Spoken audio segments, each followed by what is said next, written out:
Good morning students, I am your science teacher and today we are going to study next part of air, water and weather. Today we have learned about water and water cycle. So let's start students. Today's topic is water. Nearly 2/3 of Earth's surface of Earth is covered with water. Students, you know ना कि 2/3 part of surface का 2/3 part जो है वो covered है किससे? Water से. On earth water is found in seas, oceans, lakes, ponds, rivers etcetera. आप जानते ही हैं कि वाटर हमें कहाँ कहाँ मिलता है.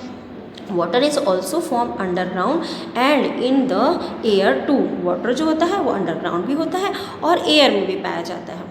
When the rain falls, the rain water sip through the ground. जब रेनफॉल होता है बच्चों, जब रेनफॉल होता है तो जो वाटर है वो ग्राउंड के अंदर चले जाते हैं.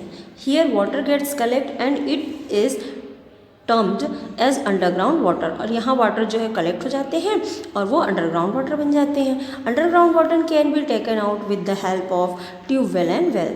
नो स्टूडेंट्स कि अंडरग्राउंड वाटर को हम किसके हेल्प से बाहर निकाल सकते हैं? ट्यूबवेल या फिर वेल से. Dry places have less underground water. जो ड्राई प्लेसेस होते हैं वहाँ अंडरग्राउंड वाटर लेस होते हैं. The level of underground water in a place is called the water level.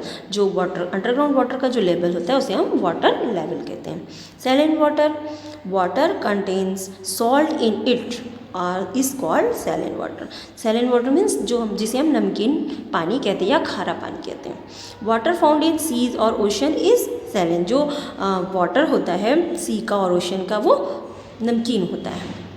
This water is not fit for drinking. The water in the rivers much hard against the rock near them, and the rock develop crack in them due to which the salt in them gets washed down to sea. जो सी water है वो पीने लायक नहीं होता.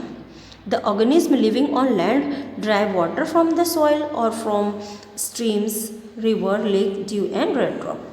Water exist in 3 state: solid, liquid and gas. Student water जो होता है वो 3 फॉर्म में होता है: सॉलिड, लिक्विड और gas. Freezing the of water. When we freeze water, जब हम वाटर को ठंडा करते हैं, इट चेंज इनटू आइस और other words it change from liquid to solid. जब हम वाटर को ठंडा करते हैं तो वो सॉलिड फॉर्म में कन्वर्ट हो जाता है या हम कह सकते हैं कि वो लिक्विड से सॉलिड में हो जाता है. Generally next topic is solubility in water. Water की solubility. Substance can be classified into 2 categories dependent on their ability or dissolve in water. First is insoluble substance. Insoluble substance means जो ऐसे substance जो water में soluble नहीं है, घुल नहीं सकते. For example, stone, metal, sand, etc. Soluble substance means ऐसे सब्सटेंस जो वाटर में घुल जाते हैं, जैसे milk, sugar, salt etcetera. Next is water cycle. The movement of water from the earth to the atmosphere and then back to the earth is called water cycle.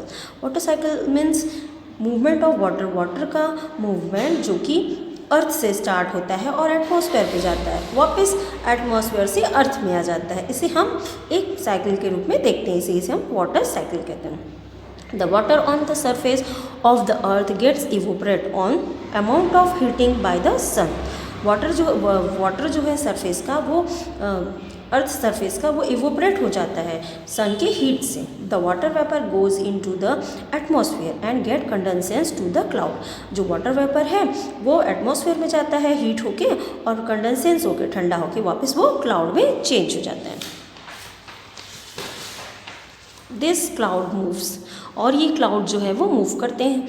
The tiny droplets of cloud join together to form bigger droplet. और जो छोटे छोटे droplets होते हैं वो मिलके drops बन जाते हैं. This bigger drop then fall as rain. और यही ड्रॉप जो है वो रेन के फॉर्म में वापस आ जाते हैं. The rain water from stream and rivers finally end up the sea or ocean.